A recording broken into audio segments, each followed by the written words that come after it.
If your cat was here and made contributions, could we consider it her musings? Oh, musings. Sorry, it's late. No, I'm and laughing. I'm I'm smiling. know. I'm amused. I know the dad jokes they emerge. So I mean, we're both dads. Oh yeah, so I love it's dad appropriate. jokes. It's I heard an awesome one. Yeah. I could tell you now, unless you want to save So it. do tell, Save yeah. it. Do tell. Okay. What did one guy say to the other guy when he wanted him to pass the pamphlet? I don't know, Joel. What did the one guy say to the other guy? Brochure. So dad. So dad joke. That's so dad. That's so delightfully terrible.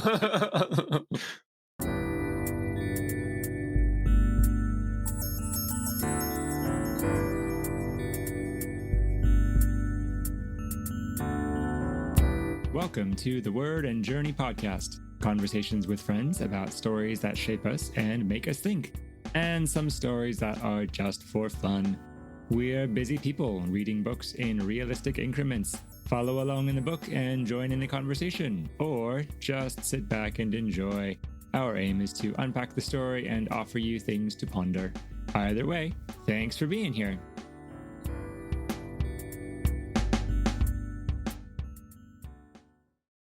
Welcome to the Word and Journey podcast. Continuations of The Picture of Dorian Gray. Word and Journey is conversations with friends about stories that shape us and make us think.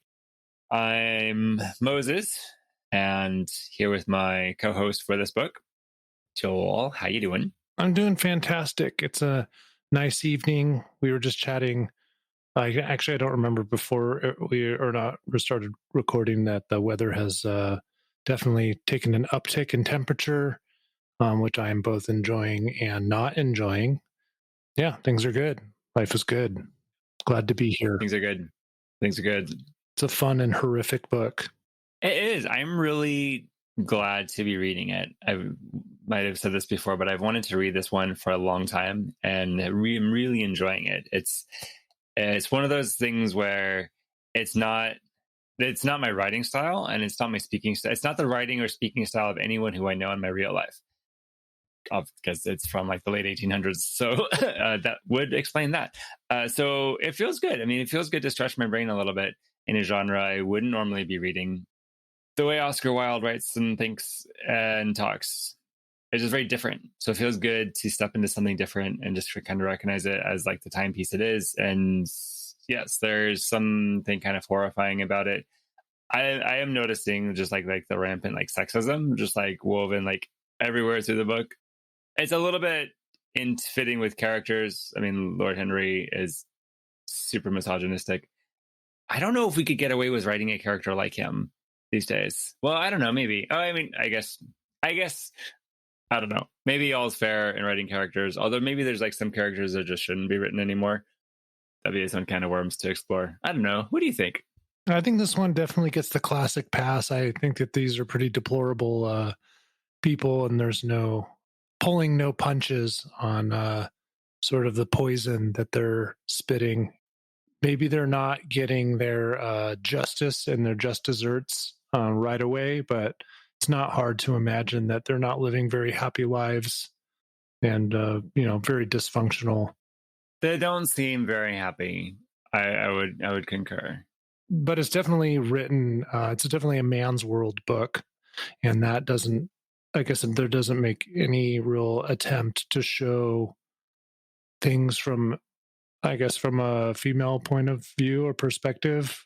Yeah, I guess I'm just filling that in, knowing that it's where it's written. So I think that these characters, the story probably wouldn't be written the same way or be right to be written the same way now. But yeah, I don't feel like I guess I'm losing track of my words. But yeah, I don't feel like they're being glorified or like we have things that we need to call out. You know what I mean? Am I making sense?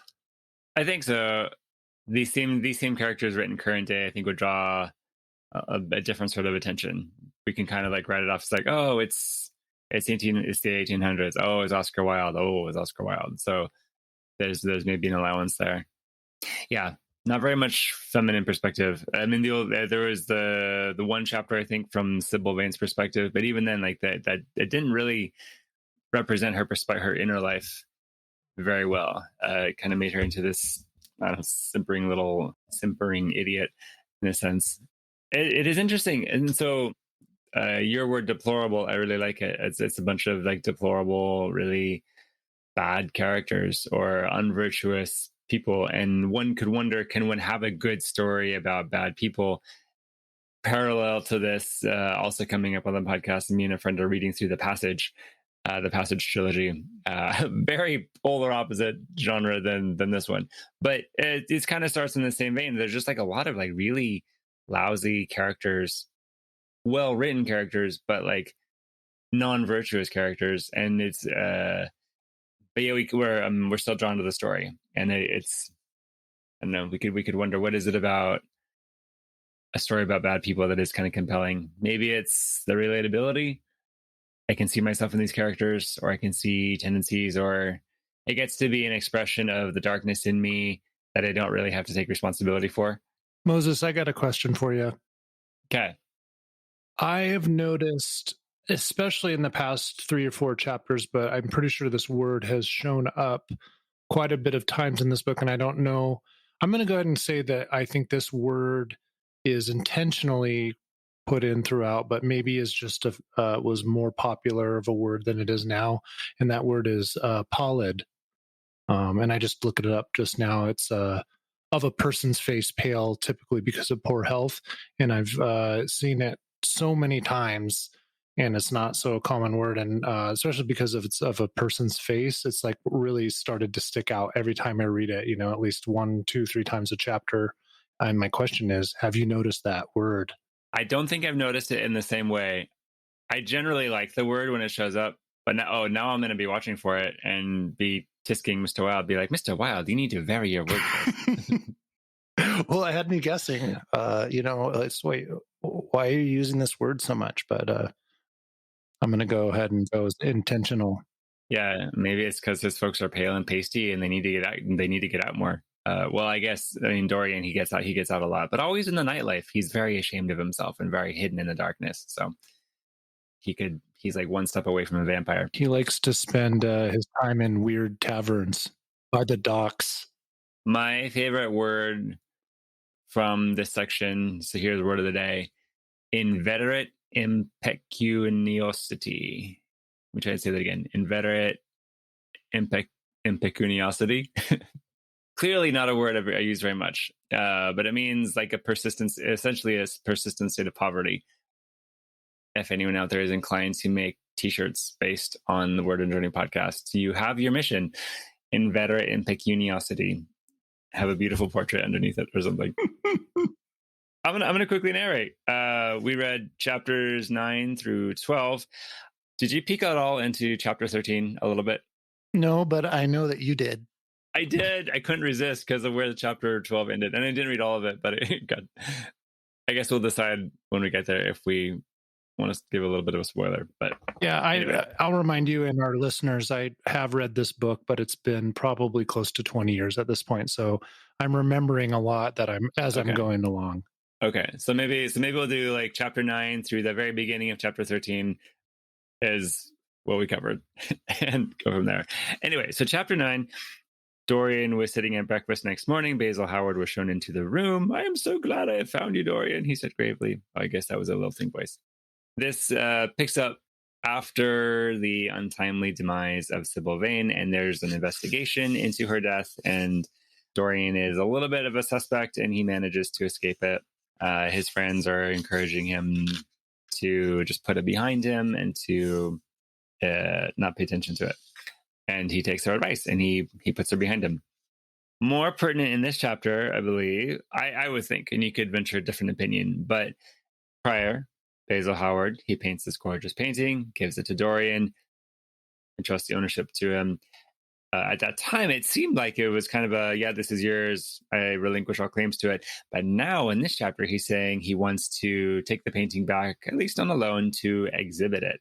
And not just a local exhibit. It's some sort of like world famous, very public venue. So Dorian has already seen how the portrait is beginning to change and corrupt and bear the burdens of his debauchery.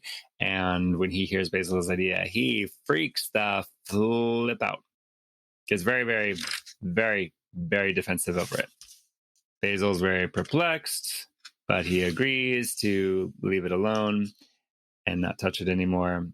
And so that's that. Chapter 10 is a long interaction between Dorian and his servants, Mr. Hubbard, a florid, red-whiskered little man whose admiration for art was considerably tempered by the inveterate impecuniosity of most of the artists who dealt with him. Haha, I got to use it in context. Mr. Hubbard is a guy he's like a handyman. And so Dorian enlists him to come help construct something and move the painting up to this secret room. And I guess it's a room up in his house that used to be his playroom or something. And it's very secretive. And he locks the painting away. And there's a lot of ritual and a lot of interesting concepts come up around that.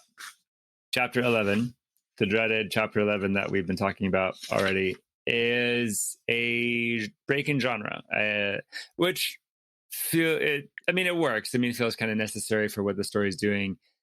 It starts off with the line, "For years, Dorian Gray could not free himself from the influence of this book, the book that inspired him to do all of the things." And this is a very long chapter, and it's talking about all of Dorian's experiences and his pursuits of pleasure, his pursuits of art, his just consumption of the world. There's a little bit of a way, don't know how familiar the reader is with the biblical narrative of King Solomon, but and I'm going to forget the specific wording too, but you get the sense of King Solomon, and he's described as basically not withholding anything from himself. Actually, I think it's in Ecclesiastes. He makes a note of something like, something to the effect of, "I did not withhold any pleasure for myself, or I did not withhold any experience for myself." And we know of King Solomon, he had riches and riches and riches, and all of the wise people and all of the cool things, and 1,000 women, and all of their gods as well. And so, and at the end, he reflects back and says, "Oh yeah, and all of that kind of destroyed me." So there's this very long description of everything that Dorian does, and there's lots of art references and political references, and I don't know, me not being a historian, I don't know how much of this is like Oscar Wilde just knowing history and politics and just like bringing a bunch of stuff into it, or if like some of it's made up. Either way, literary, for the purpose of the story, it makes its point, and it has the kick of like, oh yeah, Dorian is into everything, and lots of pleasures, lots of experiences, lots of art, lots of performances. Doesn't specifically say lots of relationships, but that seems kind of implied. So that's chapter 11, which after many, many, many pages, and I'm skipping through all of these pages now. Yes, in the background here, that's not just like fake white noise. That's the actual turning of paper pages. I'm very proud of my paper pages. So I'm very proud to have not been like audibling this one, but to actually been reading it. Anyway, so then we pick up in chapter 12. It was on the 9th of November, the eve of his own 38th birthday, as he often remembered afterwards. I don't know if it specifically said how old he was at the beginning of the book, but he's described as like being a lad and very young. So I'm guessing like 18, 19, 20 something. So a couple of decades have gone by, and this story starts off from the perspective of Basil Howard. He's about to go to some famous art symposium, something, and he makes a semi-spontaneous stop to see Dorian and visit him. It's been a while since they've connected. They get into a bit of a fight, and essentially, what does this start? It ends up that Dorian says, "Fine, I'll show you the painting," as kind of a, take that sort of gesture. He's not feeling happy. He's not feeling happy with Basil. I think it's because Basil's concerned for him and interested in like seeing into his soul, regretting that he cannot see into his soul. And Dorian's like, "Aha, but you can, and I'll show you. Take that." And so the end of the chapter is them leaving the drawing room and about to head upstairs. That's where I couldn't resist peeking into chapter 13. Chapter 13 is for the next episode, most of it. And I don't know what happens after the first couple of pages, but I'm going to spoil chapter 13 a little bit. So they go upstairs, and Basil sees the portrait, and he's horrified and aghast, and Dorian's just like caught up in the moment, and then like he's watching Basil's reaction, and then filled with this rage, and he picks up a knife and he stabs Basil to death. He kills Basil. I was both shocked and not shocked. It seemed a very natural flow in Dorian's arc, and also, what the? So that's the section that we read. Let the commentary ensue. What are some of your initial gut reactions, insights, questions, concerns about this section, Joel? I'm concerned about murder, but one of my first observations, and I'll go ahead and comment that I'm so glad that you did that spoiler, because it makes it easier to talk about, I think, without trying not to spoil it. One of the questions that I had after reading chapter 9 and having Dorian do this little trickster move that he does on Basil, where he's like, I need to come with a reason to not let Basil see the portrait. And so he remembers some kind of weakness or like moment of like insecurity that Basil had, and he's like, oh, I'm going to exploit that. So he's like, what is this secret that you're holding? You're the one with the secret. He finds a way to turn the perspective back on him, and he's a little bit ashamed, I guess. When I say him, I mean Basil is. And so he confesses, I was ashamed because I felt like I was worshiping you. I put too much of myself into this portrait. And now I didn't want to admit it, but now And Dorian kind of like mocks him and says, "I'm disappointed at your confession. That was weak. That was weak, man." That's setting up for this question that I had, which is, how are the souls of Basil and Dorian Gray intertwined? I have been, up until this point in the story, thinking of Basil as kind of being the good guy, the cricket on the shoulder, sort of the person being like, hey, you shouldn't do these things, like stay innocent and like don't destroy your beauty. But now that you've kind of revealed what happens to Basil, even though he was still trying to be a good actor, his sort of act of worship, if you allow it, in a false god in a way, ended up destroying him ultimately. So I think that was kind of my first, and I'm still thinking about this question. I'm curious if you have thoughts about it, like how is, because Basil kind of birthed this creation in a way, in a more innocent or accidental way, and Dorian's kind of becoming the more and more self-aware of how he's corrupting himself. So yeah, that was my main observation, or that thing I was thinking about from chapter 9. Do you have any thoughts on that at all?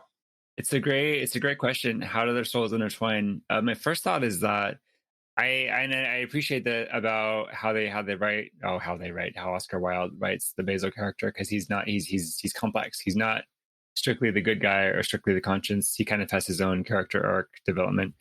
And we could say that their souls are intertwined by obsession. Basil starts off very obsessed with Dorian, and with some influence from Lord Henry, kind of fuels Dorian's self-obsession.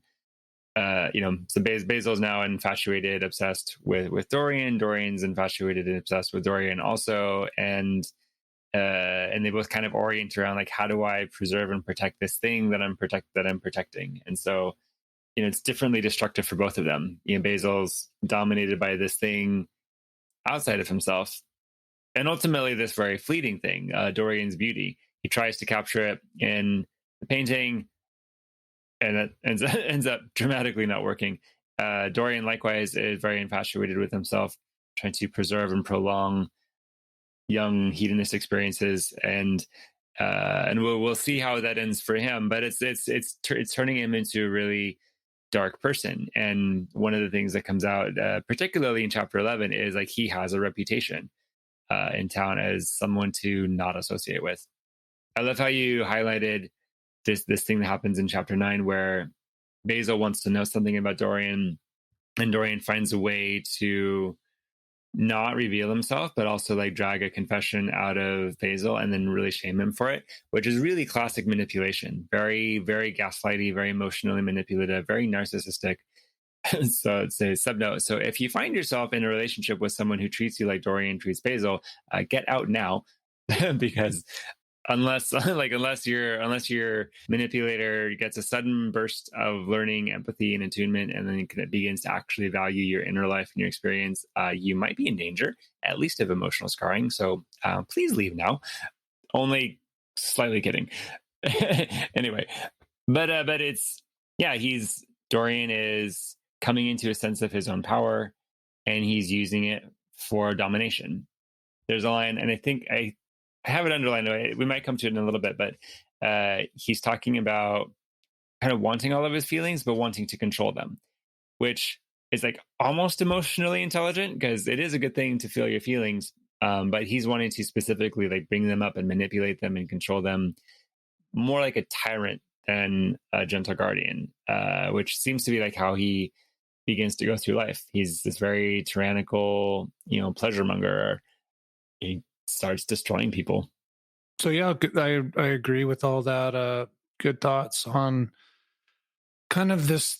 I highlighted. I don't know exactly which page was, but I think I marked kind of a transition where he says he became, I believe it says, more interested in his own corruption. And I think in the chapters up until now, there was a certain exploration that he had. I wouldn't call it quite innocence, but I think he's coming into awareness of what he's doing.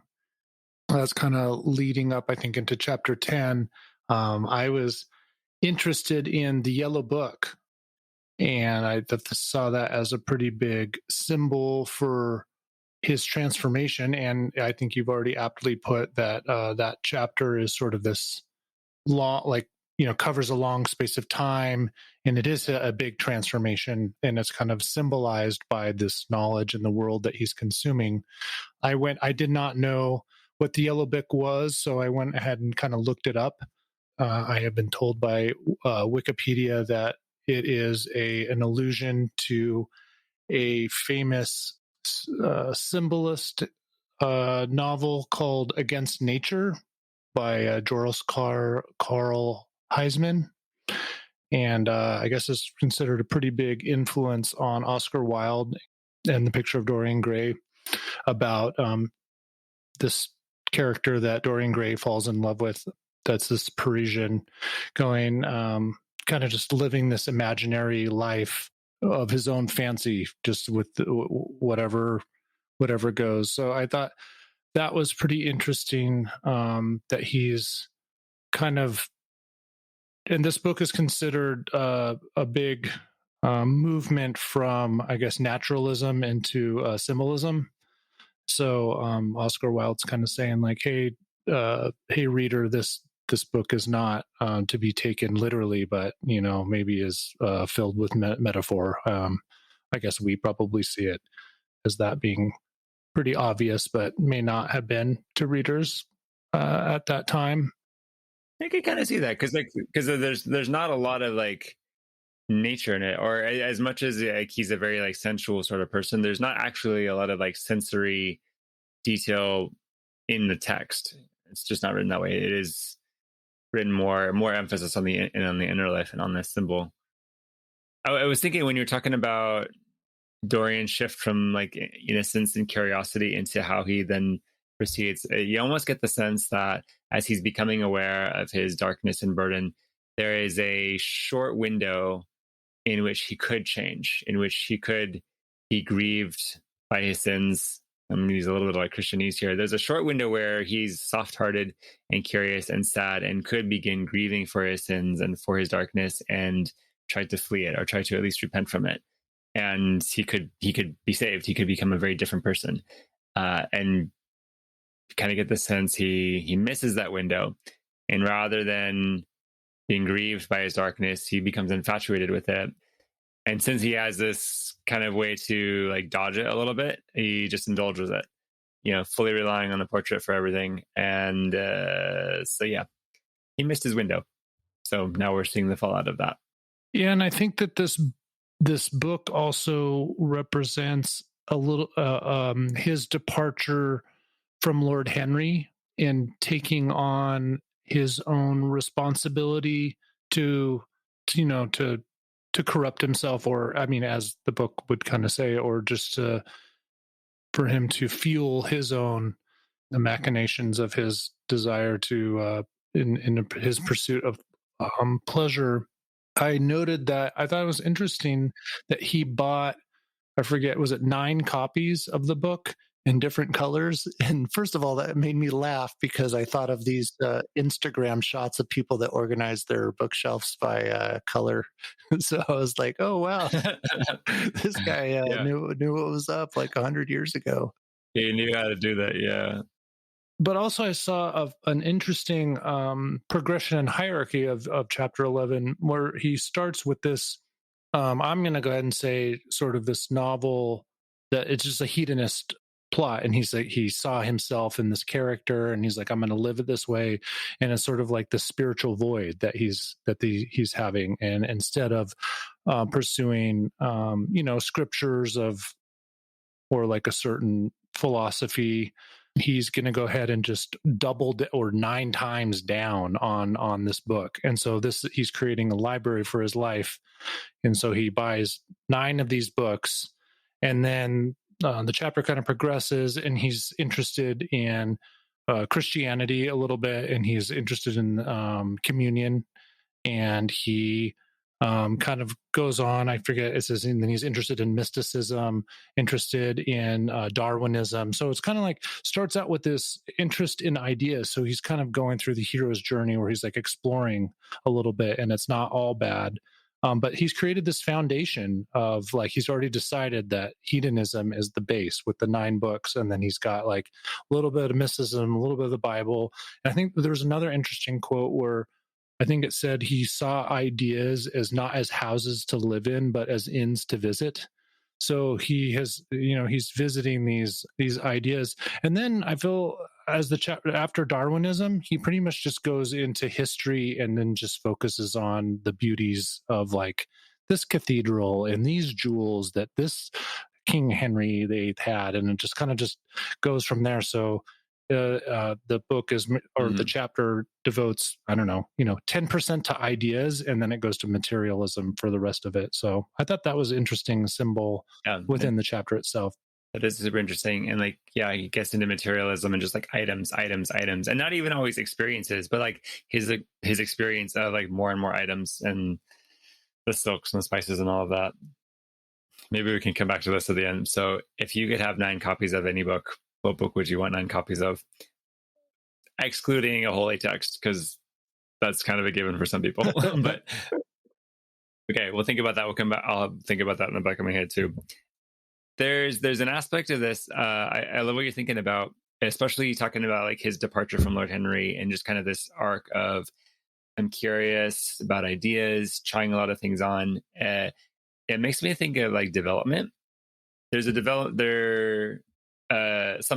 developmental theorists identify a stage in which you come into your identity and crystallize who you are apart from your parent figures. And Dorian didn't really have parent figures, so Lord Henry steps in to fill that role for a little bit. Part of the growing up differentiation process has to do with, do you just blindly accept what you've been given? Do you angrily react to it, become the opposite? Do you endlessly defer the decision? Do you go try a bunch of things? And then eventually do you like more intentionally, peacefully settle on some set of values, practices?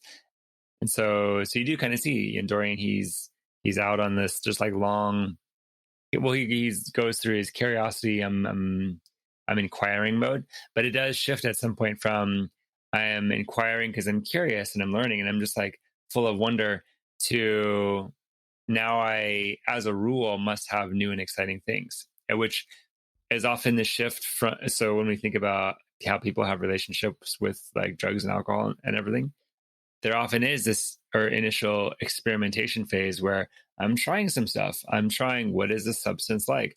What does it feel like to use too much of it? What does it feel like to do these risky things? And there's a window for people where it's it's exploration, it's learning, it's new experiences.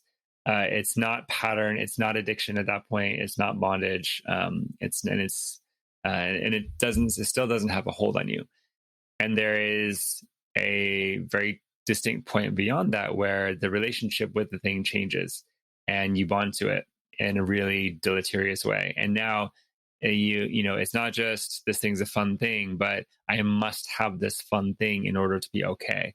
And my life becomes organized around having this fun thing, this high, this thrill, and it changes the relationship and it changes the person. And we see, and then that's when then you also see tolerance developing, which could look like I need more of the substance, or if it's like more of like a behavioral thing, like I need riskier behaviors, more edgy behaviors, because there's no room for just consistently being calm and gentle about a thing. Like there has to be that more new stuff, which is completely depicted in Dorian's life in a really magnificent way.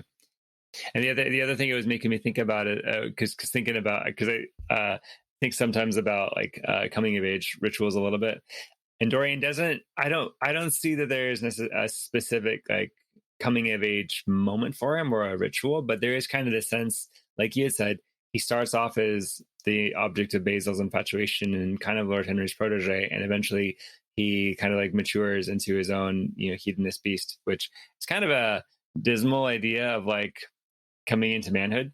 I guess it's like one idea of boy to man, not really an edifying one, not one I'd like wish on anyone, but I guess you could say that it's an example of that. Yeah, I also picked up on just sort of these cycles that really relate to addiction. I think there's allusions in this chapter to opium. I think there's the passage that you pointed out. This is before before we got on the episode, but where he's like wondering if all these creations are of his own, or if they're just history that he's already. He wondered if history was just a figment of his imagination. I think it's just sort of kind of this allusion to opium and just kind of having this inner life that supersedes all outer life, actually, and kind of pointing out people that are just in an opium den all day. And that kind of starts with him moving that portrait up into and locking it away. Which is interesting though, because you talk about like, what did you say? Like he's all about like the inner life, or I'm failing here. What was the thing you said about like the inner life and the outer life? Well, I don't have that passage pulled up, but I think he was musing that he was wondering if his history was just all kind of a figment of his imagination. And after I read that little synopsis of the Yellow Book Against Nature, one of the quotes says that it's in the preface to this book. It's about a man soaring upwards into a dream, seeking refuge in illusions of extravagant fantasy, living alone, far from his century, among memories of more congenial times, of less base surroundings. Each chapter became a supplement of specialism and refinement of a different art. It became condensed into an essence of jewelry, perfumes, religious and secular literature, profane music, and plain chant. So it's he's just kind of feeling his own reality. I don't know, is that what you were? I think that was what I was thinking. Yeah. So it's interesting. I mean, he's fueling his own reality, and it's this very fantasy based, very like extreme experience based thing. But meanwhile, he doesn't. In a sense, he doesn't have an intimate relationship life because I'm assuming the way he's written, he's just using people or being disconnected or hiding from people, and he's not necessarily connected to like the real world around him, as much as infatuated with like these extreme pleasure experiences everywhere else. But in a way, he also does not have an inner he doesn't have an inner life, because his inner life is this portrait. that's hidden away. And so he's disconnected from people. He's disconnected from like the essence of his own heart and self. And he's caught up. He's trapped in this fantasy rhythm where that's the only reality he allows himself is these dreams, these phantoms. And so, yeah, there's kind of a way he's hollowing himself out and maybe having a good time with it, but maybe not. I don't think so. Yeah, I think it was pretty telling. I think when Basil's trying to confront him in chapter 12, saying, tell me, all these accusations about your good character are not true and I'll believe you. And Dorian says something like, what do I have to say when I know everything, all the gossip about these things, but these people know nothing about me? And there's like a weird twisted truth, I think, in that maybe these people don't actually know that much about him, but it's just he's starting to smell, they're starting to see the portrait, that they can't see based on just the way he's acting. Kind of the facade is starting to show through. I was really appreciating how that was depicted.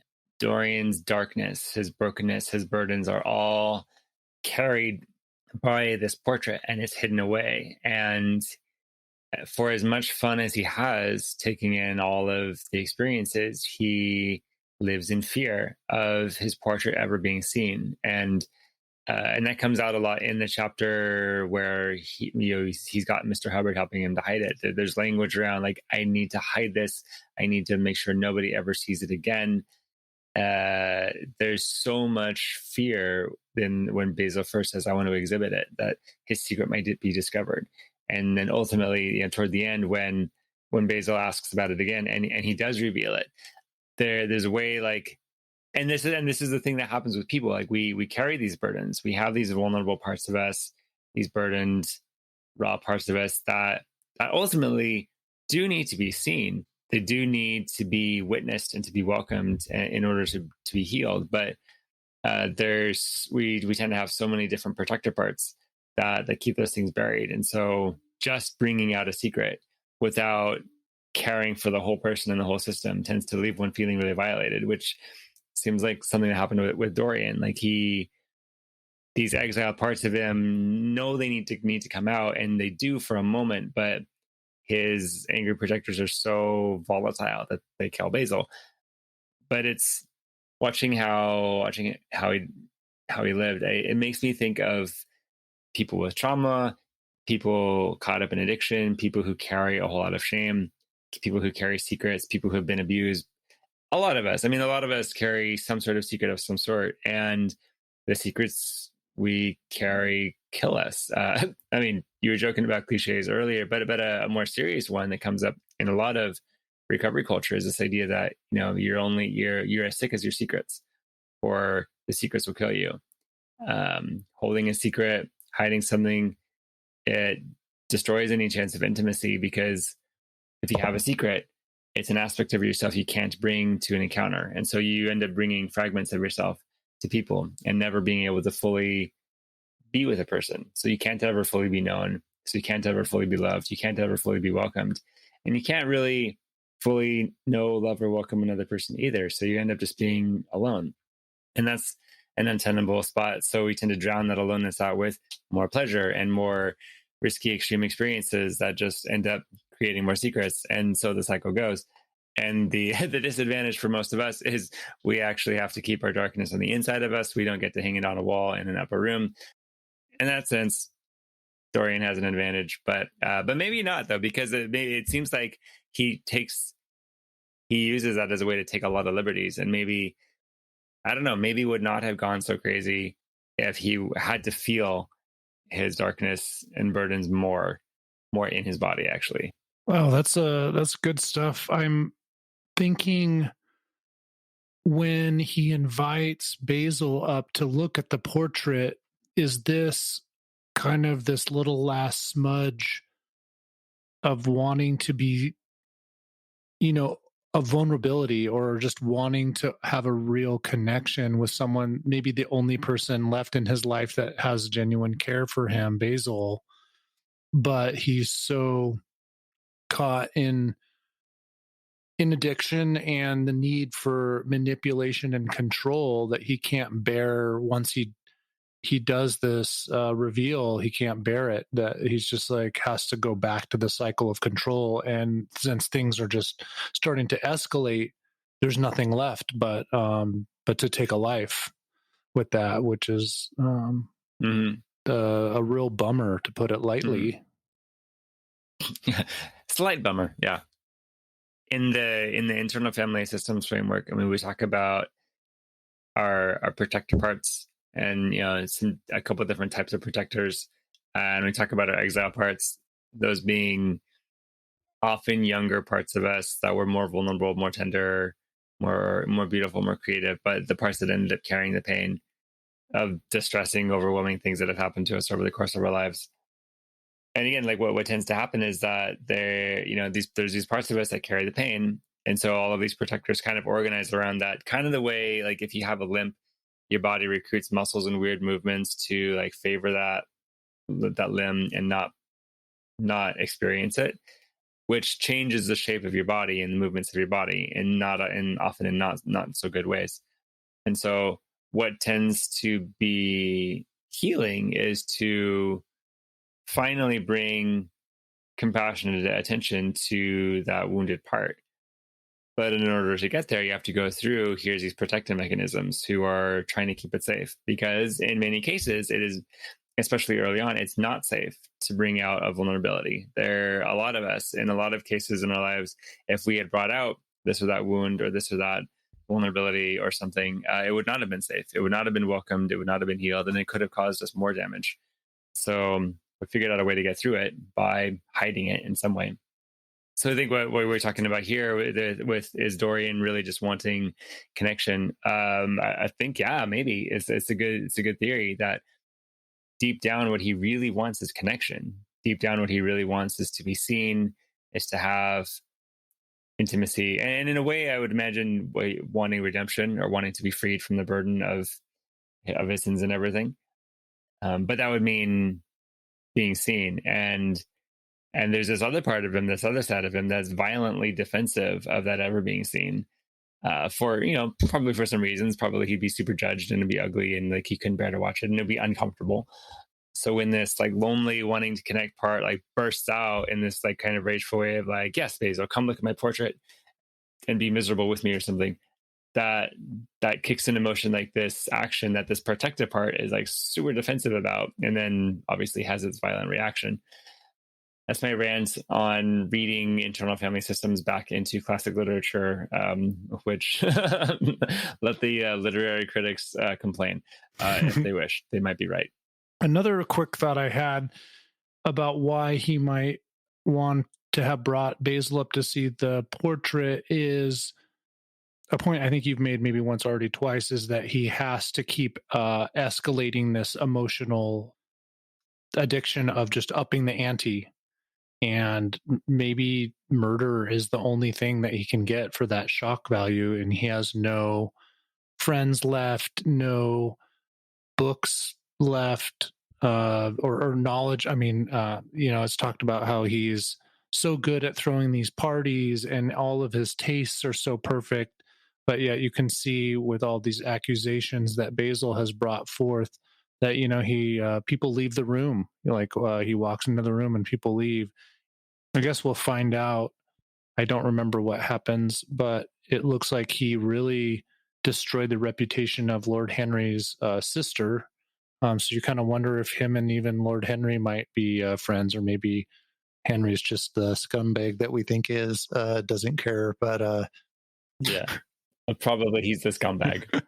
Yeah, I guess that was just my point. Yeah. He's just there's the end couldn't get. I mean, he's just looking to up the ante. Yeah. There's somewhere in there where there's this phrase tedium vitae, which is a Latin word, and I don't know exactly what it means. Oh, yeah. So it's a line talking about. I'll just read the paragraph because it kind of describes us. So there's Dorian reflecting the hero of the wonderful novel, the one you've been referencing, the Yellow Book, that had so influenced his life, had himself known this curious fancy. In the 7th chapter, he tells how, crowned with laurel, lest lightning might strike him, he had sat as Tiberius in the garden at Capri, reading the shameful books of Elephantis, while dwarves and peacocks strutted round him, and the flute player mocked the swinger of the censer, and as Caligula had caroused with the green-shirted jockeys in their stables, and supped in an ivory manger with a jewel frontleted horse, and as Domitian had wandered through a corridor lined with marble mirrors, looking round with haggard eyes for the reflection of the dagger that was to end his days, and sick with that ennui, that terrible tedium vitae that comes on those to whom life denies nothing, and it peers through clear emerald at the red shambles of the circus. Blah blah blah blah. Anyway, but it's this idea of like life has denied him nothing. Dorian is never told no. He never tells himself no. Nobody tells him no. He has money and power, so he takes whatever he wants. And when you know it, it's not enough. And so, like you say, there's this escalation that needs to happen. And apparently he gets into like sketchier and sketchier things, more and more violent things eventually. So it's not a really rosy picture of the hedonist lifestyle arc. Like when we talk about like living our free and authentic selves, so I think sometimes the way that people use that really means I want to do whatever I want. And I mean, here's at least one rendering of what that might look like. And it looks like it's this really lonely, ever darkening life rhythm. So maybe not actually that good. Yeah, maybe not that good. Taking a sharp turn back to the dad joke terrain, what what did the cannibal that was late to one of Dorian Gray's banquets get for dinner? I don't know, but I kind of want to. The cold shoulder. That's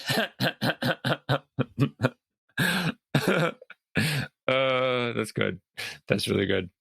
I retooled it really quickly so it fit the theme. Thank you. I feel much better. Just a little bit of levity after all this hard addiction talk. Yeah, there's a lot of addiction talk. Yeah, I think if there is a point I would want to extract out of this, it's the deadliness of secrets, and also like the bondage that comes with them, and kind of the inverse of this story would have been like any variation of Dorian like confessing it or disclosing it or bringing it out or letting it be known. Not necessarily to everybody, because I don't think it would have been good for him to have displayed his portrait or exhibited it in any of the public places that Basil wanted to. That would have been too much. But to have brought Basil into the circuit, to have gently and lovingly brought Basil into his confidence, or maybe even like scumbag Lord Henry, I don't know, could have changed it a lot. Real life application for us, to expose ourselves, to expose our stories to a select group of trusted people, or maybe even just like one trusted person, can be a really healing thing and a really necessarily freeing thing. And it's an experience that some people experience that in recovery groups. I mean, that's a fairly accessible place for that, or like in any sort of counseling setting, or for us Orthodox and Catholic people, like we have like confession as kind of a way of that, to say like, yeah, I'm exposing the darkness, I'm exposing the burden, because as long as it is hidden, it has power over me, and as soon as it's out in the open, it stops having power. Maybe not all at once, but it definitely begins to stop having power. That was an oddly constructed sentence grammatically. It is uttered. It will never come back. If your theme is the secrets kill us, I think mine that I'm taking is back to the Yellow Book and how he bought it in all the colors. And I was just thinking that what is all the colors but a full spectrum, and don't build the foundation of your life on the same thing and pretend that it has the whole spectrum of life. I think that's my takeaway, or that's my theme to point out. Like, make sure you're building your life on like a complete foundation rather than just like a figment or a single fragment. Yeah, what's the biblical story? I think it's the man that built his house upon the sand. Yeah. Uh-huh. Yeah, yeah, that's super vital. So I'm circling back. So if you were to have 9 copies of a book, other than the Bible or a holy text, what book would you pick? I didn't come up with a good answer. Can you go first? Sure. I'm gonna have to think about this and see if I think of something better. My default for now would be like The Great Divorce by C.S. Lewis, which fans of the show will remember. That was our first ever book, and partly because my copy's falling apart. But yeah, just a great little story, a great little allegory, a lot of amazing thoughts about heaven and hell. Yeah, the people who think they're getting there but aren't, and there's a lot of really great cautions that go there. Maybe sayings of the Desert Fathers. I'll have to think about that a little bit, see if I think of something better. It was a hard question. I mean, I have been thinking about it, but my mind goes is, what book do I need 9 copies of? So I need it in 9 different places, like one in my car, one at my desk, one by my bedside. And I read a lot of poetry. So I'm like thinking like, what poem? I've been really enjoying this translation of Rumi poems by Coleman Barks. And that would probably be one that I might have 9 copies. And the other one would be one of my favorite novels, Alice in Wonderland, that I've read so many times. And that's like a book that I could pick up and just read one section or one page. And that would be another fun one that would be that I could have just lying around everywhere. I've never read Alice in Wonderland, or actually I've never read any of Lewis Carroll's work, not in its fullness. So that intrigues me, makes me wonder about future readings. It's a good one. Listener be teased. It's fun. And I guess it's full of poetry also. Okay. Oh, that's lovely. I think we may have spent this one, which has been great. A really great romp through 19th century hedonism and the darkness of Dorian Gray. It's a super dark story, but really beautifully written. And yeah, there's a lot to think about. So everyone, maybe find one very safe, very trusted person and tell them something that you've never told them before, and do it very carefully. But I would think if we were to normalize telling each other our secrets, maybe we would be healthier as a species. And if someone's treating you in a relationship the way that Dorian treats Basil, get out. Get out. Get out right now. When someone invites you up into an attic to see a portrait, don't go. Just don't go. It's like what we learned from the horror movies. Like, don't go upstairs, don't take a shower, don't have sex. Like don't get in the tanning bed or drive by the logging truck or anything like that. Don't even try to start your car because it's going to take like 5 tries. Pretty much. Stay away from birds. I think there's about a dozen movie references in there, which was wonderful. Okay. So we will do... I'm trying to think, because I think there's not actually that much left of the book. What do we say? 20 chapters. So next 4 chapters? Or do I just finish the book? I think we probably could. I don't know how many chapters are left, but I think it's doable. I think it's 8 chapters, so it'll be a little bit of a longer section for something like this. But I think if we broke it into 2 sections, it'd be like really short sections. And it feels like it's going to be, I'm suspecting there'll be rising action from here. So maybe, yes. So maybe we'll, if you're up for this, Joel, we could leave the challenge with the reader to just finish the book, chapters 13 through 20, I believe it is. Come back for a slam bang finish. Sounds good. If you just threw up an alley-oop, cool. I'm ready for the slam dunk from here to 20. I think that's sports terminology, so I will just nod and smile and say yes. So, wow, this one was a real buzzer beater. And, I'm impressed, though. You, the poet, who are also this former skater and makes sports references, you are showing yourself to be a true Renaissance man, very well-rounded, diverse interests. If I should find that you also cook, I will be quite infatuated. We'll leave my cooking for the next episode. All right. As well as some poetry. if I could take you up on your offer to share a poem or two. Yes. Next episode, we'll have the end of Dorian Gray and Joel's poems. And that will be lovely, completely lovely. It's my bedtime. We mentioned warm weather in this episode, although when it releases, realistically, it might already be in the fall. So you can now think wistfully back to when it was sunny and warm and thank us for the memory. Otherwise, hope you're all well.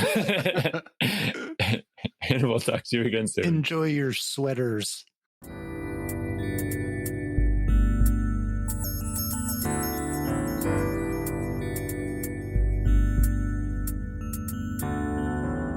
Word and Journey is a podcast by Moses Bernabe. If you like what you hear, consider supporting the show with dollars, reviews, or shares, or all of the above. Word and Journey can be found on most major podcast platforms and on my author Patreon at patreon.com/Moses Bernabe. Moses Bernabe can be found at mosesbernabe.com. Contact info for my most excellent co-hosts can be found in the liner notes. The podcast logo was designed by TJ Todd with additional development by Moses Bernabe. The theme music is by Aaron Esparza. This episode was mastered by Breakfast Puppies. Thanks for listening, and see you next time.